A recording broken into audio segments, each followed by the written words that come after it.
Hello and welcome to the Avrum Rosensweig Show. Welcome to one of the internet's best podcasts, where we dive deep into the lives of the extraordinary and fascinating people who leave an indelible mark on our world. Join us as we explore their captivating stories, remarkable achievements, and unique perspectives that shape history and inspire generations.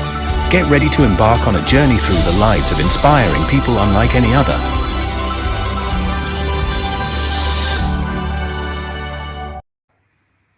Hello, folks, and welcome to the show. My name is Avrum Rosensweig. The show today is sponsored by Jeff Budd and family in honor of the Beth Jacob Synagogue of Kitchener, Ontario, Canada's historical shul established 118 years ago. It's a symbol of Jewish pride in Kitchener-Waterloo, and it is where my father, of blessed memory, Rabbi Shroga, was a rabbi for 36 years. The episode is also brought to you by Mel and Carol Cohen and me, Sarka. They're a Canadian-based organization that provides grassroots community outreach and support and programming targeting education and health across Uganda, Kenya, and Jamaica. Read up on them. Consider donating at miasarkafoundation.org. Carol's music, performed under the name of Chauncey Picard, can be found on her YouTube channel at Chauncey P, where you'll find about 20 cover songs of various genre. You can also hear her on many streaming platforms. Currently, she's working to create an EP of original material. I'm very grateful to our sponsors. Thank you so much. You know, there are educators who teach lessons, rabbis who transmit Torah, and leaders who help shape the moral character of an entire generation. Rabbi Jeremy, Yirmi Stavisky, has devoted his life to all three. For 20 years, Rabbi Stavisky served as principal of Himmelfarb High School, a boys' religious Zionist school in Jerusalem, located in Jerusalem's Bayit Vigan neighborhood, near Mount Herzl. There, Rabbi Stavisky guided thousands of young people towards lives of faith, responsibility, and service to Israel and the Jewish people. The rabbi himself studied Yeshivat Har Etzion and later earned a degree in modern history from Columbia University and completed graduate studies in religion at the Hebrew University of Jerusalem. Rabbi Stavisky was especially close to Rabbi Yehuda Amital, the founding Rosh Yeshiva of Yeshivat Har Etzion, and one of religious Zionism's most thoughtful and influential spiritual leaders. Today, we will explore that remarkable relationship and consider the lessons that Rabbi Amital offered about faith, humility, leadership, and moral responsibility. We'll also discuss Rabbi Stavisky's frequent journeys to Poland with his students, journeys through the landscape of Jewish memory that confront the destruction of European Jewry while affirming the survival and the renewal of the Jewish people.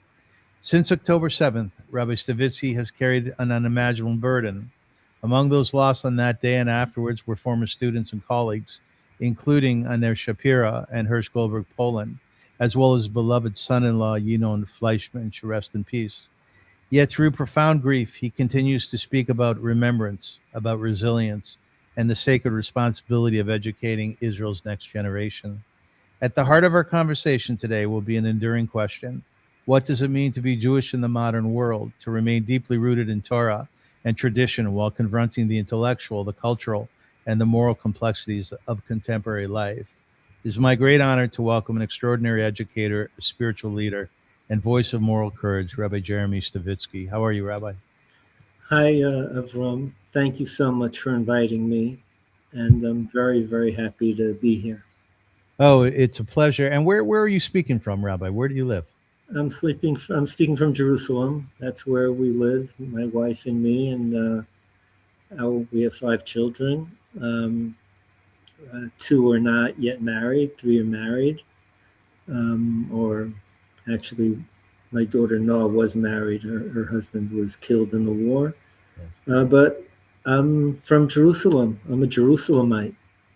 The truth is you were born in Brooklyn, right? I was born in Brooklyn. On Eastern Parkway in Crown Heights, opposite the Brooklyn Botanic Gardens. And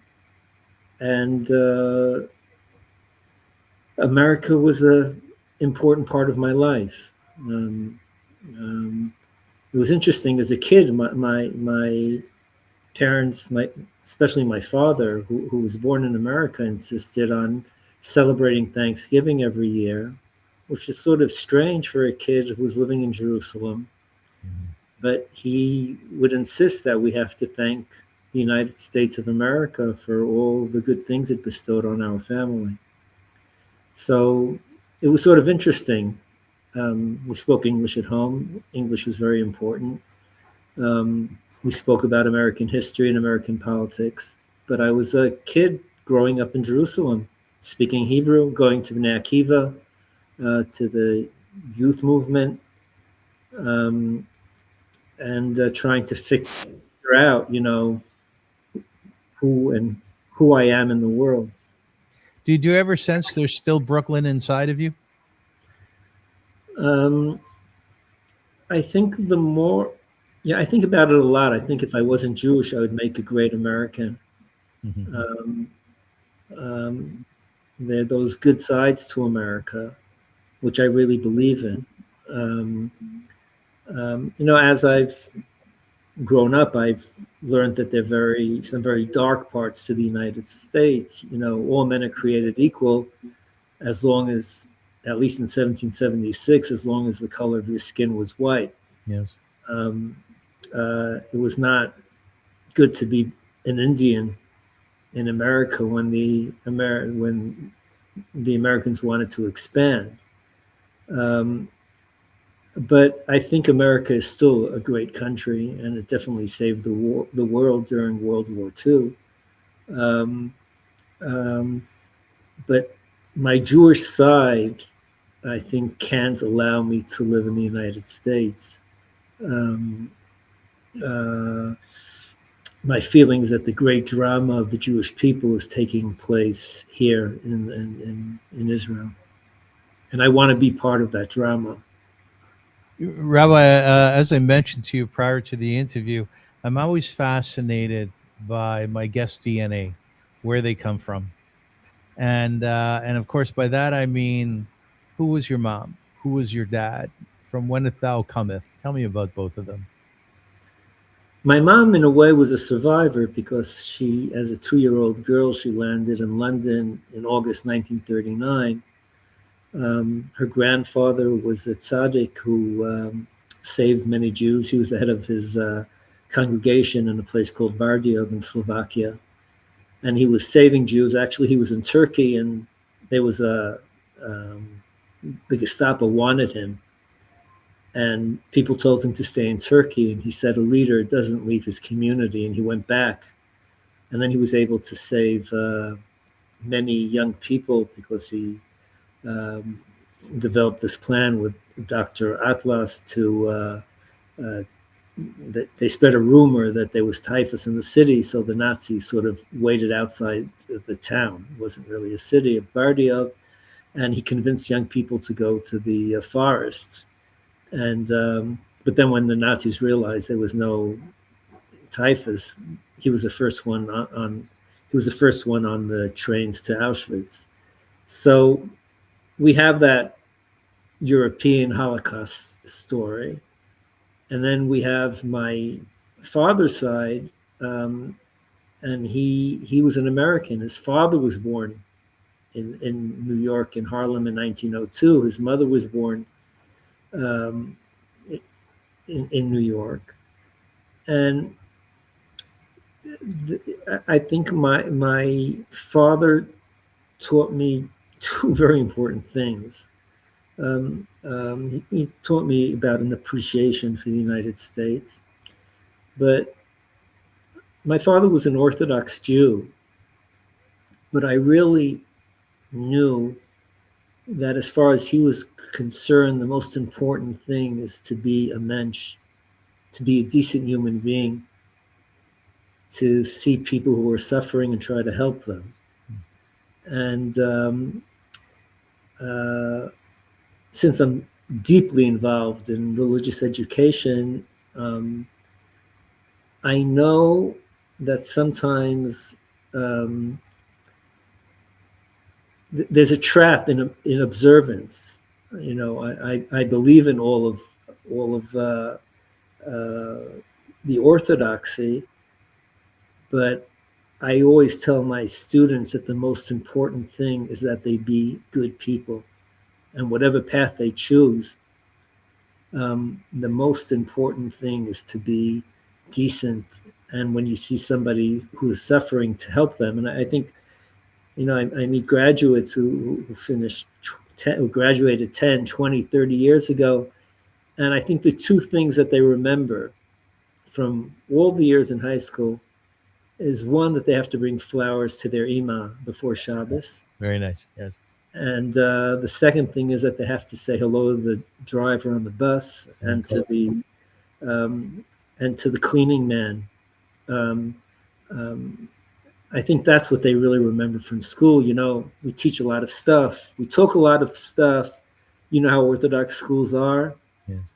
But they will tell me, I still get on the bus and I'll make sure to say hello to the driver and to thank him, and to the shomer, to the guard in the store. And I'm sort of happy that if that's what they remember from school, then I've done something useful. My father, of blessed memory, as I mentioned in our intro, was a rabbi. Hence, my mother was a rebbitzin in a small city, Kitchener. And that is exactly what they taught us as well, Rabbi, that when you're walking into a building and there is a man or a woman cleaning the glass windows, you stop. You say, my gosh, you've done an excellent job of cleaning these windows. I feel like I was going to walk right through it. Why is that so important, Rabbi? Because I think the essence of everything is relationships between people. There's so many lonely people out there. There's so many people who need to hear a good word. And everybody has the power to help relieve that pain. You can do it on a simple level. You can do it on a higher level. And I teach the prophets. I love to teach Tanakh. And I think there's a difference between the 5 books of Moses, between the Torah, and we're sort of ben adam l'chavero and ben adam l'makom, the commandments, and man, sort of they're all, that's part of the package of the obligations of a Jew. But then we reach the prophets, and I think the prophets, they were Orthodox. They believed in keeping all the commandments, but they create a hierarchy. And they tell us very powerfully that if you're not taking care of the widows, of the orphans, of the gerim, of the converts, then God is not interested in your rituals. Rituals only have meaning if we have ben adam l'chavero, if we can see different human beings and respect them. And in fact, what was happening, we're before Tisha B'Av, we commemorate the destruction of the first and second temple, and everybody seemed to be very Orthodox. It seems that they were all sacrificing the right sacrifices, and in fact, they believed that the temple would save them. Eichal Hashem, Eichal Hashem, Eichal Hashem. The temple will save us. That is what the people tell Prophet Jeremiah. God will not destroy his temple. And then the prophet says, you think you're going to keep on beating the poor, and you're going to take them as slaves, and you're going to murder, and you think that I'm going to save you? And they set this very, Isaiah and Jeremiah, and they set this very powerful moral message. And I just love teaching it to 11th and 12th graders, because I feel it's really very real. It's so easy to get carried away with theology. And I teach theology. I teach Maimonides and I teach Kuzari, but the bottom line is people. And in fact, I think that's maybe the first and most important revelation. In the beginning of Genesis, God says that man was created in God's image. And I tell my students that means there's a little piece of God in everyone. Yes. And it also means that if you make your friend feel bad, in a way, you're not only harming him, but you're even harming God. And that's an amazing message. This stuff was written 5,000 years ago, or who knows how long ago. And the Jews say, no, people count. Every person counts. And it's an amazing message because it's so uplifting. This is before modern democracies. Before modern democracies, nobody counted unless they were powerful and rich. And the Torah said, no, everybody counts. Everybody was created in God's image, regardless of their race or even of their religion. In my share, which I give on Thursday night in Chumash, I often speak exactly about what you're alluding to right now. And there's a nice psychological piece that I read a little while back, that the fact that we are all created in God's image, there must be something very special about each one of us. And it is said, it may be from the Breslau Rebbe, that on the day that God created you, he realized that the world could no longer live without you. And that's a magnificent piece, isn't it, Rabbi? It's just so beautiful. When I was younger and perhaps less secure, I would think this student's a great student, this student's not such a great student, and he's a good kid and he's a bad kid. Now I really feel that I love all the kids. And in fact, it's those kids who are struggling who really are much more interesting to me. And since I already have perspective, I tell the kids in school, I tell them, it's only high school. It doesn't really count. It's not so important. You're going to get married. You're going to have kids. You're going to be good people.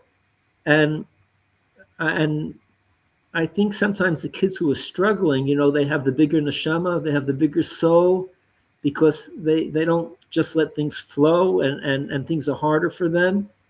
And in a way, sometimes they grow to be bigger people. Rabbi, you were the principal at the Himmelfarb High School, as I mentioned, a religious Zionist boys' high school in Jerusalem for 20 years, which comes with a heck of a lot of baggage and I'm sure many, many stories. You speak about the love that you have and had for your students. Walk me through that a little bit. What sort of love is it? There's the agape love, where we love humankind because we're all creations of God. We love our son, we love our daughters, we love our wife in a very particular, romantic, personal way. What is the love of a principal or a teacher towards a student? Define that. Well, I'll start from something sort of out of the box. I felt that my first responsibility as principal and now as teacher is to make the school a safe place.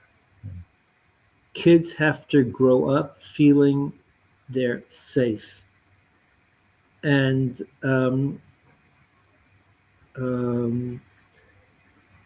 I didn't want any bullying in my school. And, I was pretty lax as far as all kinds of rules and regulations. If somebody was being hurt by another kid, I would go ballistic. Not in my school. And I felt that I have to protect all the kids. I would get very upset if a kid was being picked on because people called him gay. At a certain stage, after I realized something was not always right about that in the school, I went through every class from 7th to 12th grade, and I said, if anybody bullies somebody because of his sexual orientation, that becomes an extremely severe bad act, and I'm going to suspend you, and I'm going to call in your parents. And I'd even go further. I would say, do you want your friend to commit suicide? I would take out all the, that's pretty strong tactic. Yes, it is. And I was said, sometimes these kids who have questions about sexual orientation, sometimes they feel very bad, and they're part of our community. And I'm in an Orthodox school. We know that the halacha is very forbids certain things in these relationships, but I felt that my job is to protect these kids, and I think I did a pretty good job in that sense. So love. Sometimes we think that love is always forgiving. So first of all, I think love has a lot to do with protecting. I felt that I have to protect my kids. They can't be abused. If a kid was being abused at home, I felt that it's my job to try to solve the issue. And love has to do with boundaries. Sometimes we think that love is letting a kid do whatever he wants. I don't think that's true. Love is setting up rules. Kids need rules in order to feel secure. And we can demand things of kids because we want them to grow. Mm-hmm. But of course it means that if a kid fails, then we want to give him another chance. And then we want to give him another chance. And we want to hold his hand. But it doesn't mean that he doesn't have a problem. We'll set the rules. Okay, you're doing something you shouldn't be doing. You have to start therapy. You can't misbehave in school, but we love you even though you have this problem. But it's not saying, oh, because we love you, just do whatever you want. So kids, I think that rules and security are very important for kids. And I think that was an act of love.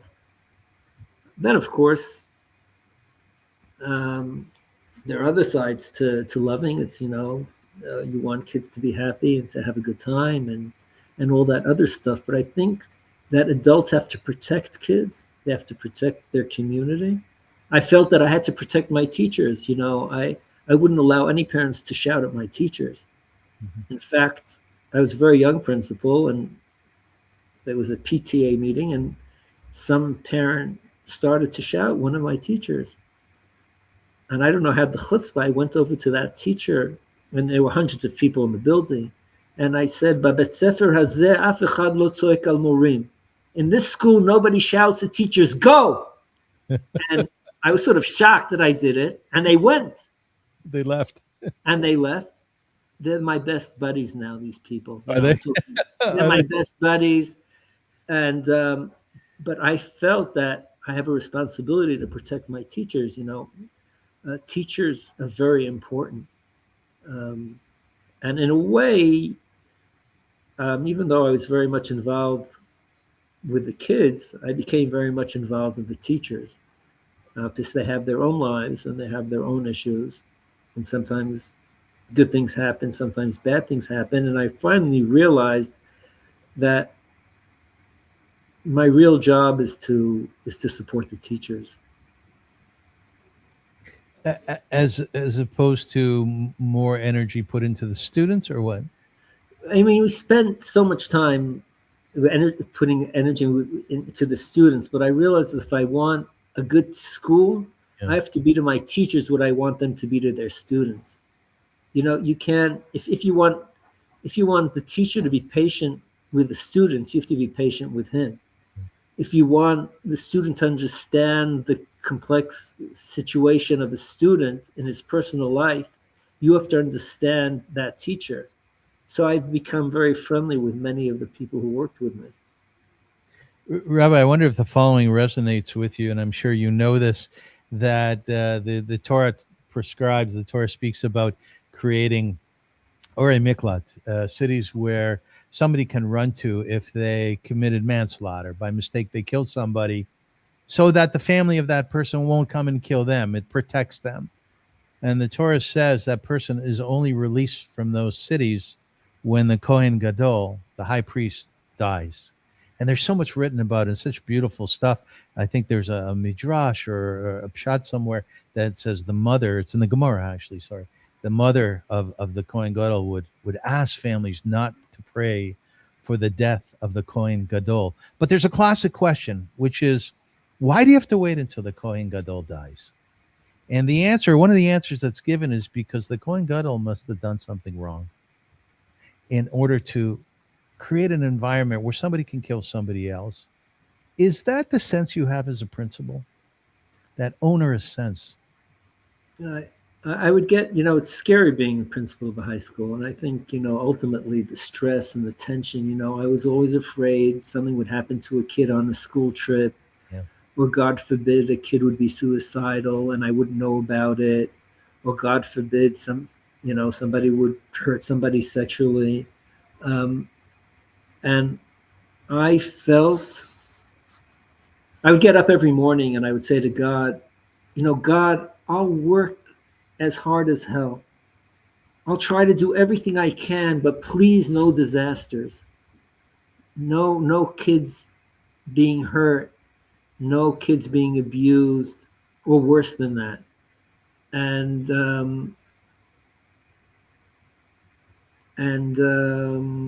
that's the way I felt about it. These are my kids. Now, and sometimes there's legal responsibility, and sometimes there's moral responsibility. And I'm happy, thank God, that no disasters happened when I was principal. I would always think about the worst case scenario. So I tried to be very careful, and I think at a certain stage it just got to me. It was just too much. I'd wake up in the middle of the night saying, "Wait, this kid, are we dealing with it properly or not?" And it's a big school. There are 900 kids in the school now, so there's always something. It almost sounds like you were potentially creating a situation in your mind which might at times make you immobile, where you couldn't move because of your consciousness, your awareness of each and every student. But on the other hand, it was a great privilege because these kids are so lovely. Yeah. The ones who aren't lovely are lovely. Yeah. I said the worst kid in Himmelfarb is a tzaddik. And the kids do things, sometimes they do things they shouldn't do. But they're just kids. They're going to grow up. And I do a lot of weddings. Yes. I do like dozens of weddings a year for graduates of the school. And, these kids who were rowdy in 8th grade, and they're sitting here in my living room with their kala. Yeah. And they're so gentle and they're so nice. And we talk about the relationship. And it's like, I say, gosh, what a schus for me to be in that position. I had a teacher on as a guest, Daniela Botnick Robach, I believe was her name. She said, "You know what? I never found a bad student. I never found a bad kid. I only found a teacher who couldn't find the entry point into that child." Right. And sometimes kids do bad things. Let's put it on the table, and they have to be reprimanded, and they have to know the difference between good and evil. I mean, and that's part of our job. But I really believe that many kids can turn around. Yeah. And you've seen that? Oh, I've seen it all the time. I mean, it's amazing.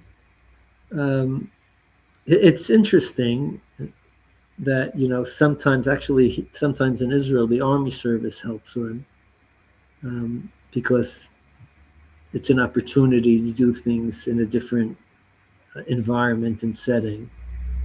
And so with all the complexity of the army service, sometimes kids really mature in the army. Rabbi, creating sort of the scenario for us to understand your approach to being a principal, to being a teacher, to me, what occurs is that firstly, you take it very, very seriously. And the responsibility is great on your shoulders. And as you said, you also consider it to be a great zchut, that it's something that you're blessed to have received, almost like a gift, which is very beautiful. But my question is, with that, October 7th came along, one of the worst days in Jewish history, and Himmelfarb lost students or previous students on that day and afterward. Some of them include Anir Shapira, Hirsch Goldberg Poland, Ariel Reich, Shachar Friedman, Devir Barzani, Ben Sussman, Oria Ayimak Goshen, Amkan Tarfeh, and then a Rabbi Avi Goldberg, Yuval Shoham, and your son-in-law, the blessed memory, Yinon Fleischman. I want to read you something, Rabbi, and I would ask you to comment on it. I was curious about what does it mean for a teacher to lose a student. And I went on AI, of which I do a lot of nowadays. I find it very helpful. And this is what AI told me in response to that question. There is a particular grief that belongs to teachers when they lose a student to war. A teacher spends years preparing someone for life, to think, to question, to create, to love, to build. War interrupts that sacred work. It takes a life that was meant to unfold into countless ordinary miracles, a career, friendships, perhaps a family, quiet mourning, and old age. The teacher is left carrying not only the memory of who the student was, but also the weight of who the student never had a chance to become. Yet there is another truth. A good teacher's influence does not die with the student. Every lesson absorbed, every value instilled, every act of kindness that student showed because someone believed in them becomes part of the world's moral fabric.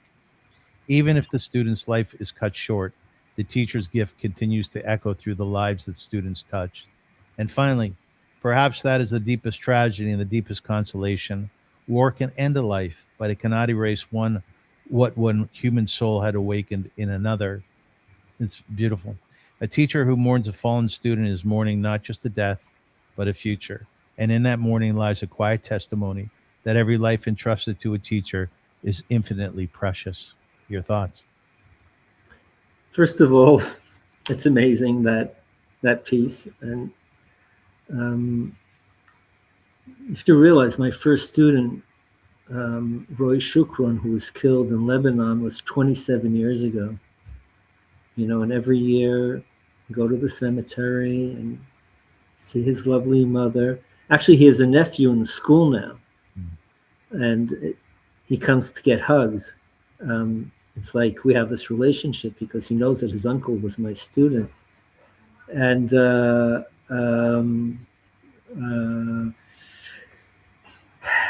you see, the past, as Faulkner, I think, said, the past is not the past. And I reflect on that a lot. Sometimes we feel that when somebody has gone, then he's gone. And I sort of sometimes feel that I live with the living and somehow I live with the dead. And I read two books during the war, or two important books. One was a book on the Peloponnesian Wars by Donald Kagan, a professor at Yale. I want to understand how complicated wars are. But the more important one is a book that I read before I started to go to Poland 30 years ago with my students. And it's Viktor Frankl, Man's Search for Meaning. And if it's okay with you, Rabbi, I'll just read a small piece which I think connects. Well, he doesn't know that his wife is dead. He arrives in Auschwitz. She was pregnant, so she was murdered immediately. But I don't think it's relevant because he's talking about love.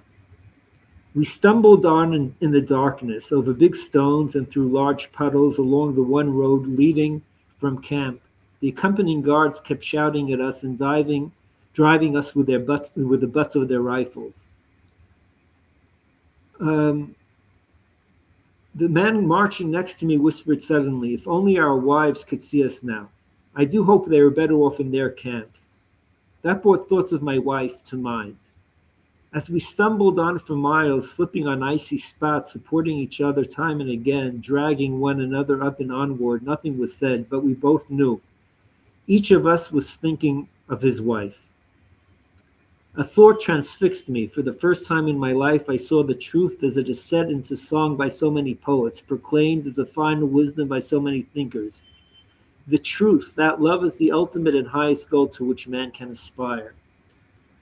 And I was walking with my daughter Noah after Yinon was killed, and she looked at me and she said, Abba, maybe it's a little bit easier for me because we had such a good marriage, and I couldn't believe what I was hearing. And then she said, Abba, but it was too short. It was 2 years, wasn't it?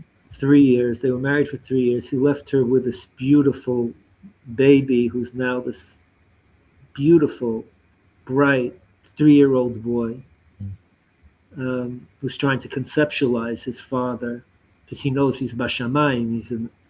But what does that mean?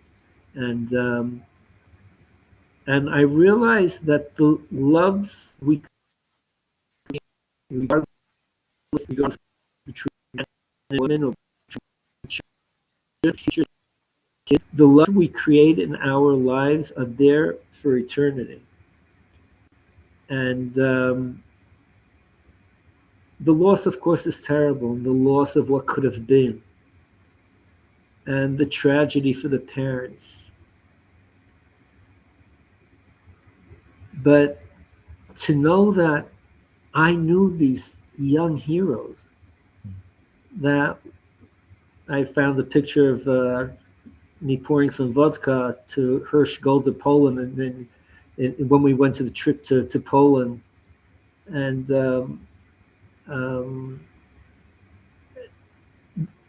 that's valuable. Life is more I understand, more deeper sense, the value of every day of life. I get up in the morning, I say, Hashem, thank you. Now, what is my responsibility? Where can I do things to alleviate suffering? And so these boys go with me, and I think about them all the time. And they were all different, and they were all lovely. And I'm dealing with many of the families. Some want more of a connection, some want less. I meet many graduates who've been in combat. Some of them are suffering from PTSD, from post-traumatic syndrome.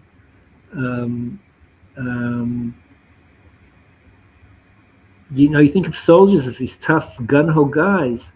I mean, the sweetest, nicest guys who really very, very brave, and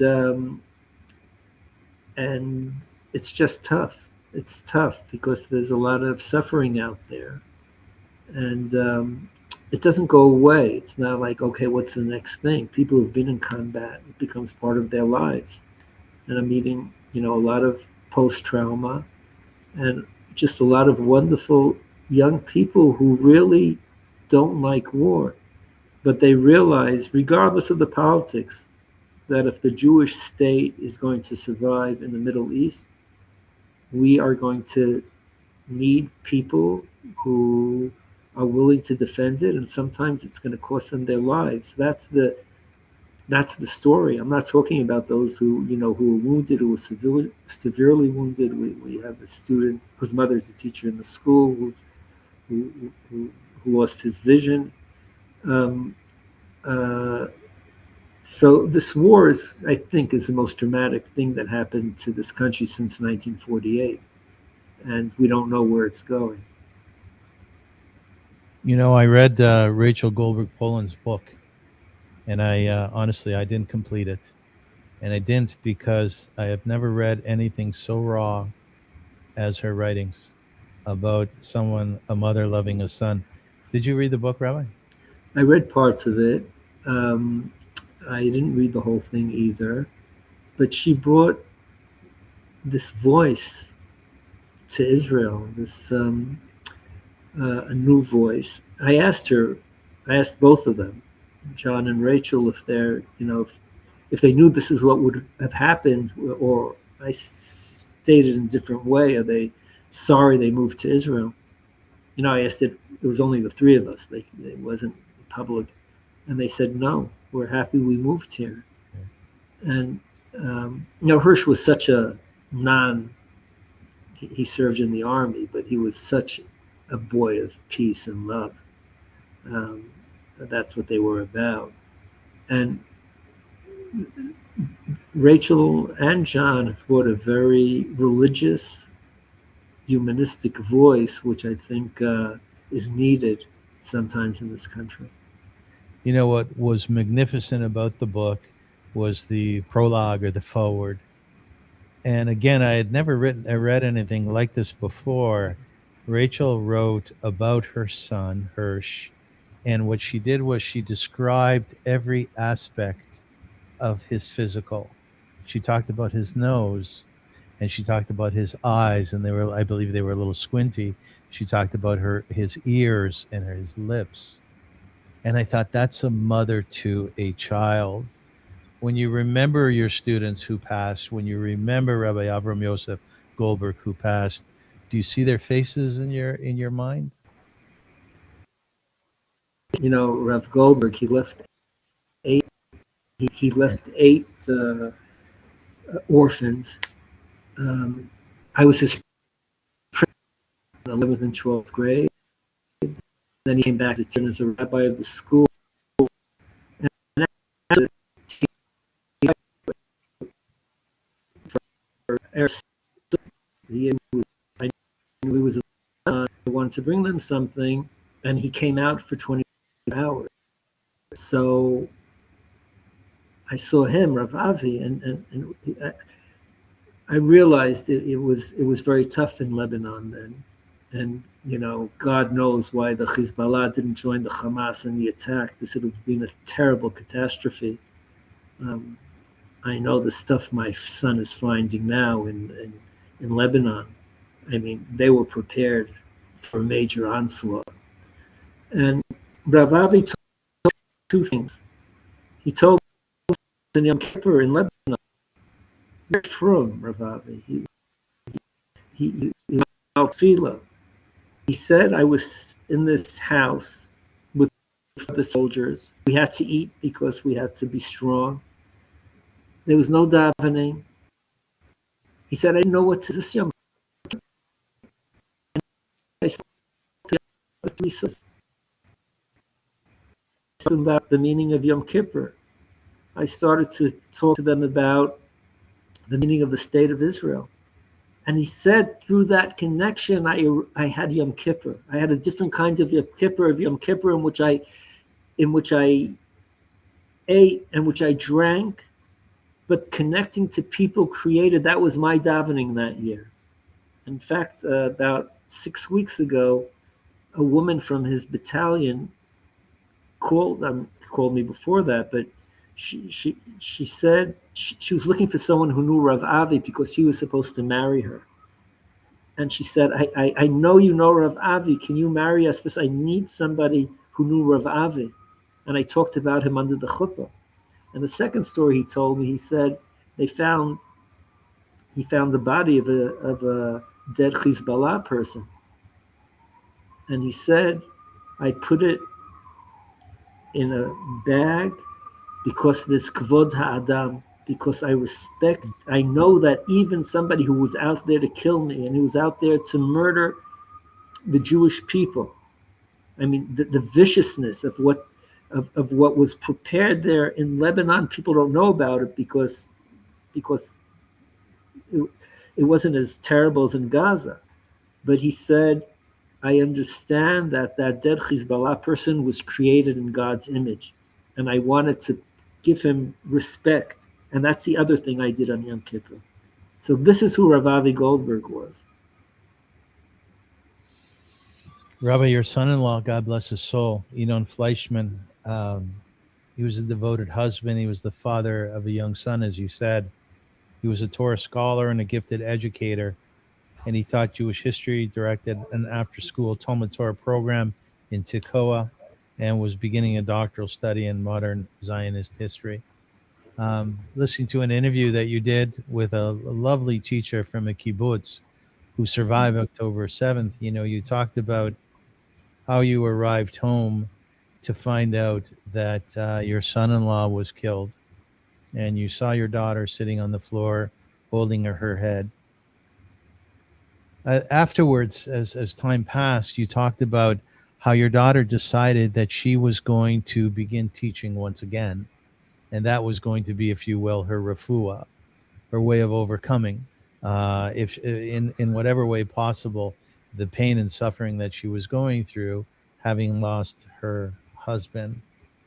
Can you tell us a little bit about what sort of man was he? What sort of son-in-law was he?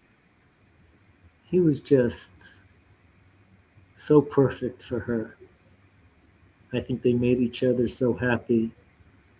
He was extremely intelligent. He was a really Torah scholar. He finished studying the whole Talmud at the age of 18. But he was interested in everything. He was studying ancient Greek, and he was very capable. But that's not really important. He was a great listener.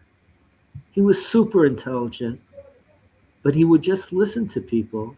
And sometimes he would interject something, a thought, and he had patience. He sort of wanted to explore the world. He the ability to listen.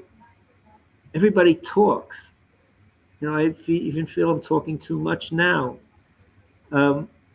How do we listen? And what does it mean to listen? When somebody is telling you something, do you go on the attack immediately? Oh, you think this is your opinion, but I'll tell you why you're wrong. Or do you have time to internalize what he's saying? Okay, I don't agree with you, but I think you're right on this point. And I realize that I have to listen to my students. I have to try to figure out what they're saying or help them say what they want to say. And Yinon was just like that. He would listen and interject and raise a thought, and he would read everything. And, I look at his son and I say, gosh, Yinon would have been so happy to raise Ziv. What a pity that he can't see this little boy that he created with Noah. Where are you at with God, Rabbi?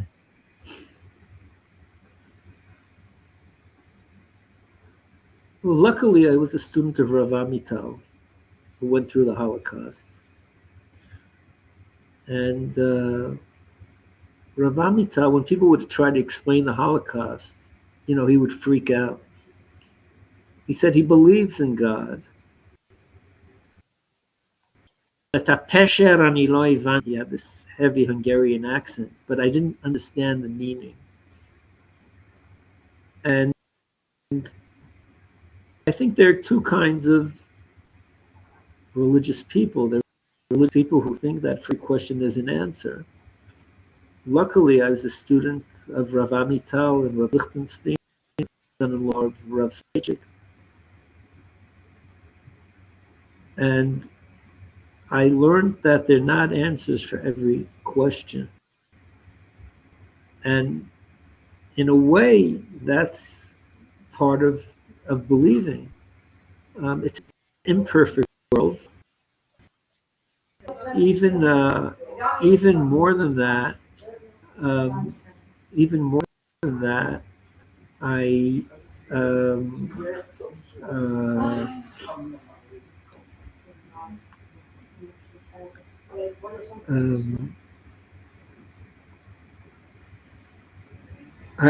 think that God is God and he runs his world and he's the king, but I'm much more interested in people. That means I think we put a lot on God and sometimes we take away our responsibility. Many years ago, I brought a Holocaust survivor to talk to my students, and one of the students asked him, do you still believe in God? And his wife jumped up from her chair and she said, it's not about God, it's about people. This is something that people have done to people. And since I can't, God is God and I'm only human, I feel that I have to try to make myself as good as I can be and try to help my students find the right way. But I believe that the return of the Jewish people to the land of Israel is a fulfillment of what God promised in Isaiah, in Ezekiel. He said we will come back to the land, and we came back to the land. And I have students who are from Europe and from the United States and from Morocco and from Ethiopia. That's quite a feat. Mm-hmm. And to live in a rebuilt Jerusalem is quite an occurrence. Never in history has a nation come back to its land after 2,000 years.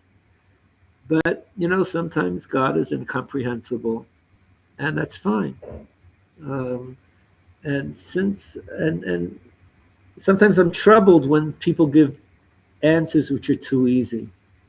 I think we can demand things of God, and sometimes even tell him that maybe he's not fulfilling his part in the covenant. But it's part of a relationship. I once asked Rav Amital, how does he believe after the Holocaust? And he said, alternative,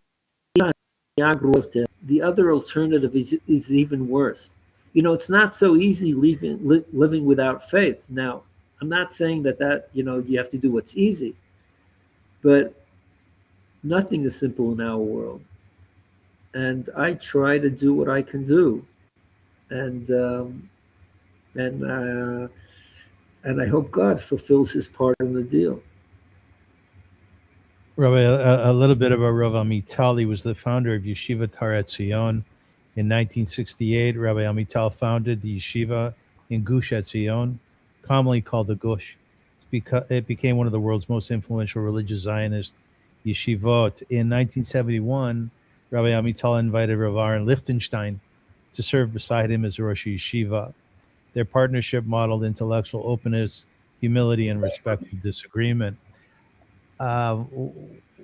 Listening to this interview, listening to you very closely, a thought occurs to me that we are all tapestries. And what I mean by that is you're a kid who was born in Brooklyn. Your mom and dad were special people, obviously. Your father taught you the meaning of the importance of love and finding meaning in your life. You come to Israel and eventually you take on this auspicious position, and you're surrounded by 900 students and dozens of teachers. You were honored, I'm sure, to be a Talmud of Rav Amital, Rav Lichtenstein. In simple terms, who are you? Who are you? Is there an essence of yourself that you're clear on, your core, your nefesh, or do you see yourself as a makeup of all these people? I think, like most people, we're made up of different things. I think it was my mother who was more of a Zionist than my father. I think who my parents were, who my wife is, who my children are, who my students are. I've learned a lot from my students. I'm sure they've shaped me. And I think I have a center to myself, things I believe in, things which are very important to me. But, you get up every morning and you try to figure it out. What do I have to do today? Who do I want to be? What kind of teacher am I? Have I filled my responsibilities? Did I speak to that kid who needed some help? And I'm just there, and I think that every day of life is a privilege, and I try to do my best. Are you an introspective person? I think so. I think so.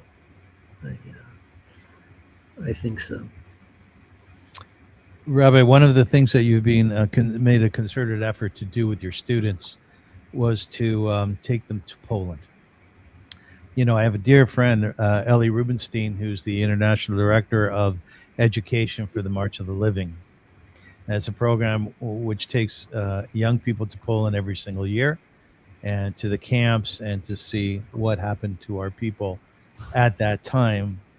Why do you feel, in preparation for this interview, you said to me, Avram, let's talk about a few things. And one of them was clearly about the trips to Poland. Some people will argue, well, why? You know, we have Eretz Yisrael, we have the diaspora we have to work on, but you make every effort to make these trips to Poland and to teach the children something important. What is that you're teaching them? I think one of the main things that we try to teach on the trip to Poland is how grateful we have to be for our lives. Either in the United States or Canada or Israel, how lucky we are to have been born when we were born, and not, say, in Warsaw in 1938. We have to be grateful for what we have. People tend to feel bad for what they don't have. We have a lot. As Jews, we have a lot. My students have a lot. And I think the other point is that sometimes meeting this terrible, evil, chaotic period and sort of touching on Jewish history, I think it makes us to, and the questions which arise, the questions in emunah and belief, the questions about human beings, the questions of the moral questions of what are the right choices to make, I think it makes me and my students deeper human beings. I mean, that's what we're here for. I feel that we're here in this world to become deeper, more thoughtful, more compassionate human beings. And sometimes I find that not very theological in the sense of, okay, this, since there was a Holocaust, it means that we have to do this and this. But okay, let's just feel it. Let's just think it. Let's just think of the issues. Let's raise anything. I think the kids come back and there's something deeper about the way they view the world, the complexities of the world, the hard choices sometimes you have to make. So I find it to be special. Does Poland feel differently after October 7th? Well, actually, we didn't go since we were supposed to go last summer, but then there was one of the wars with Iran. I don't even remember which. Yes. We're supposed to go this March. I think it's going to be because it's going to be about the 11 fallen from our school. It's going to be about my son-in-law, Yinon. And I think the past and the present are going to intermingle. So I think it's going to be a harder trip. But God willing, it will be worthwhile. Rabbi, just a few concluding questions. And thank you so much for this interview.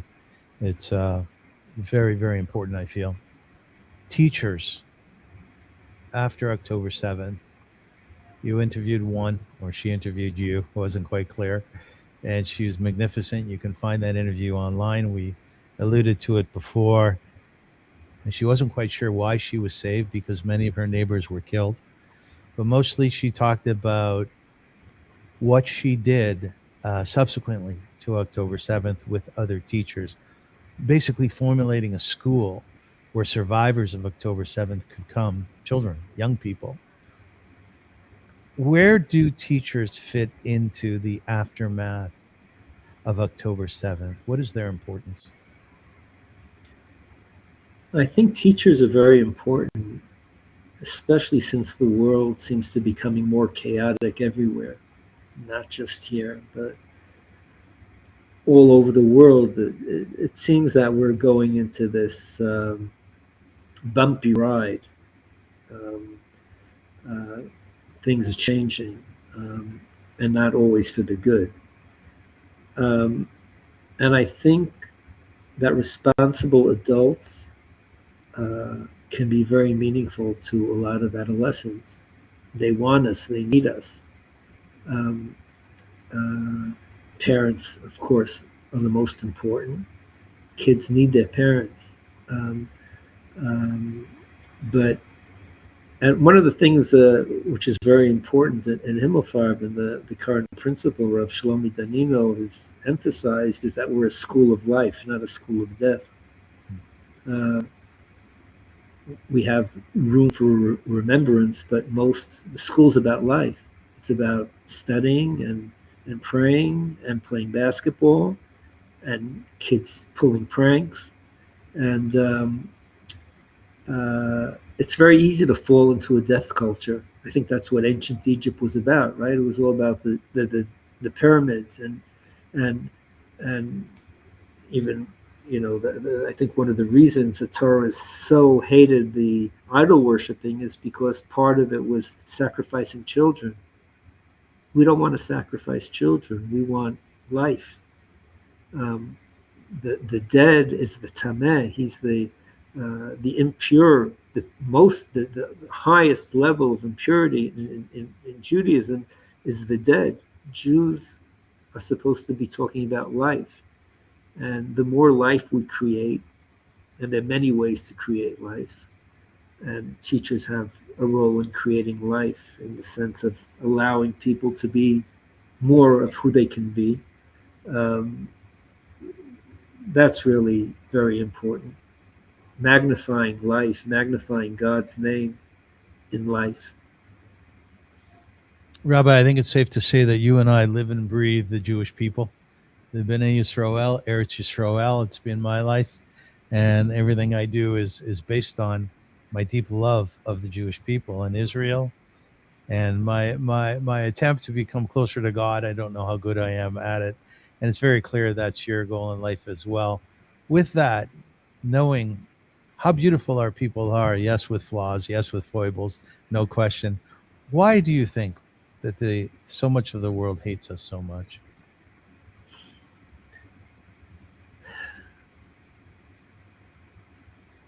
That's a very good question.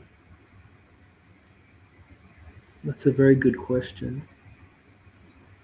Um,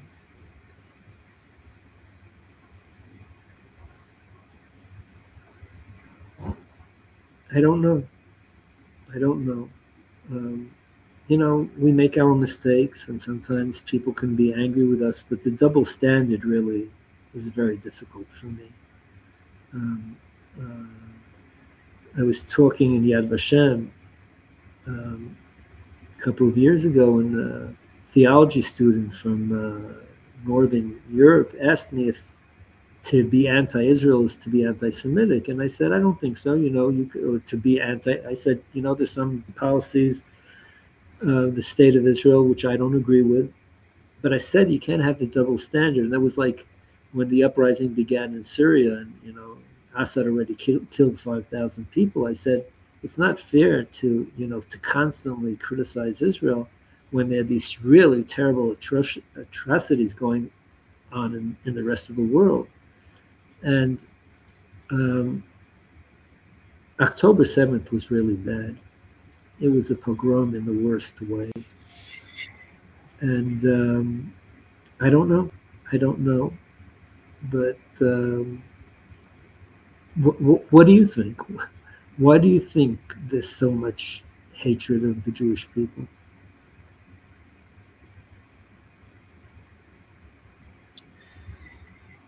It's a good question you're asking. It's a good question.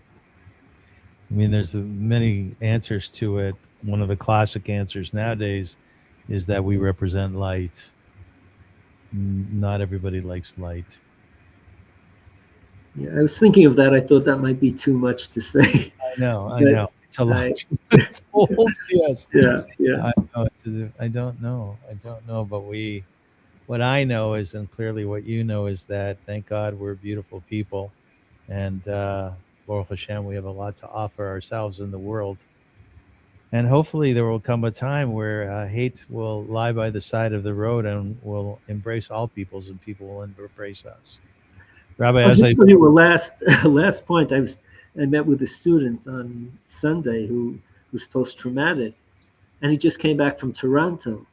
He said, we spent 8 days in Toronto. He said, these Jews, they were so good to us. yes, They gave us everything they can. He said, I was able to forget how much my neshama hurts me because of these Jews in Toronto. For a couple of days, I felt free again. And he said, yeah, nobody knows about that.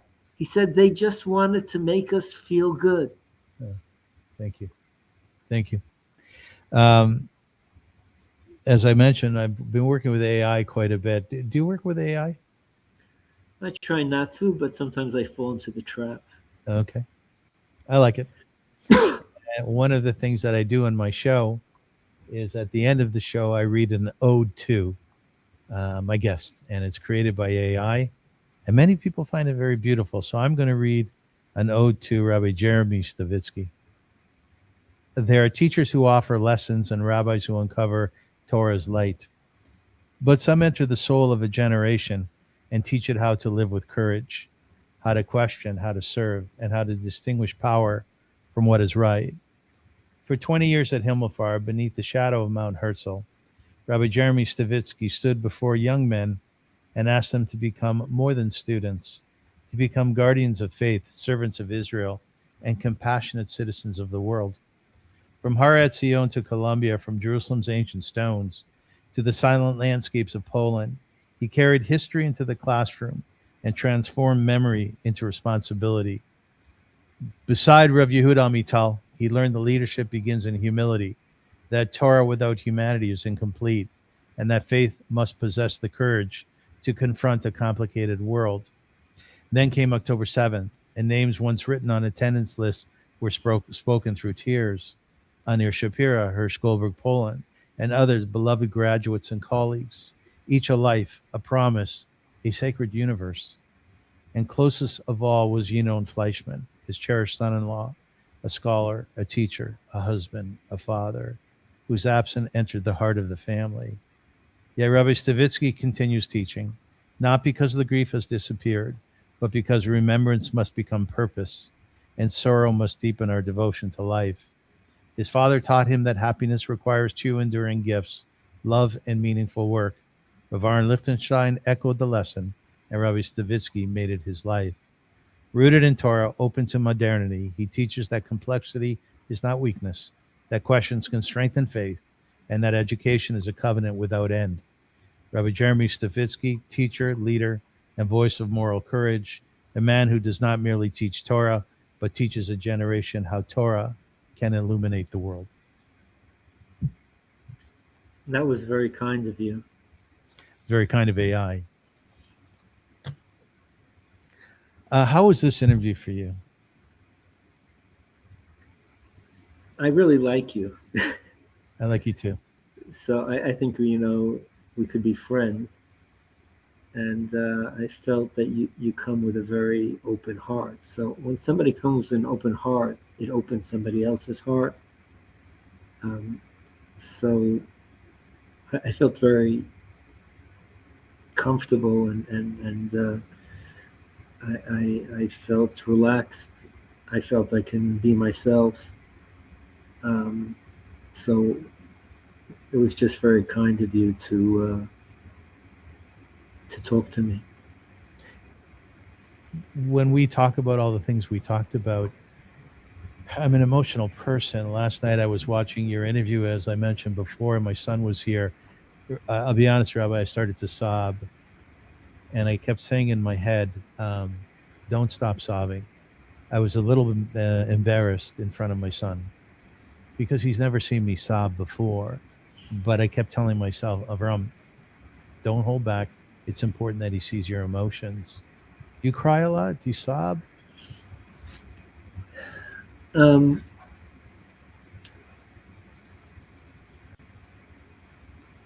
can cry. I think that sometimes people expect me to be strong, and they will see the crying as weakness, and they need that strength. But I can cry.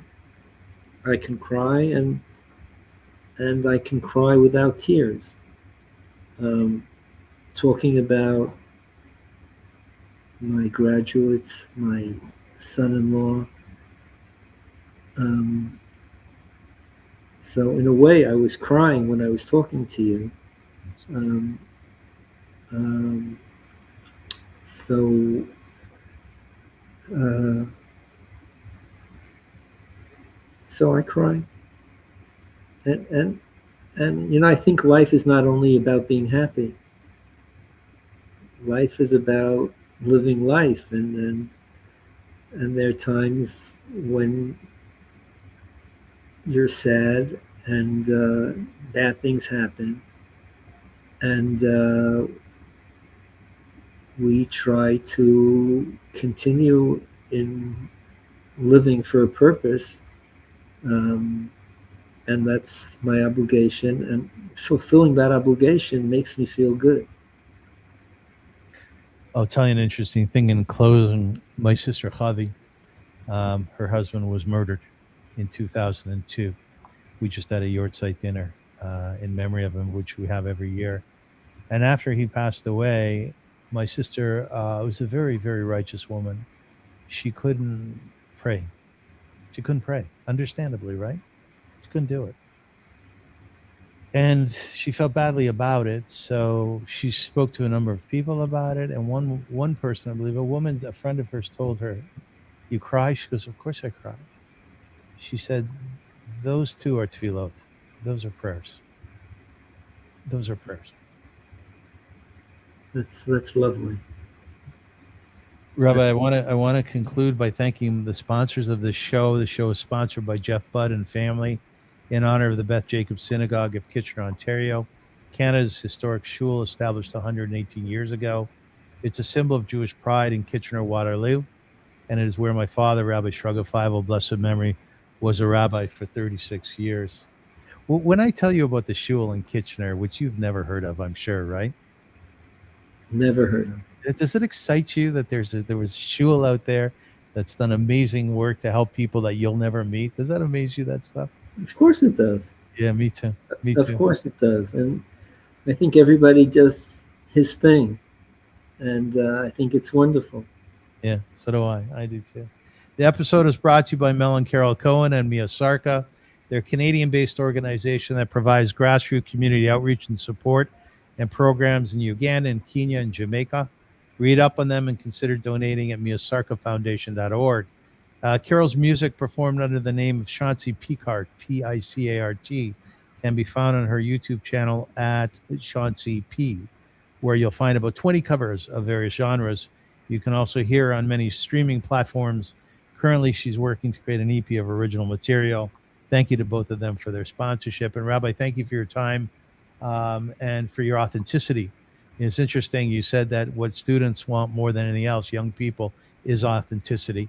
And I'm sure that they have found that in you as a principal, as a teacher. And I wish you well and lots of health for many, many years to come. And keep on doing what you do because you're marvelous at it. Thank you so much.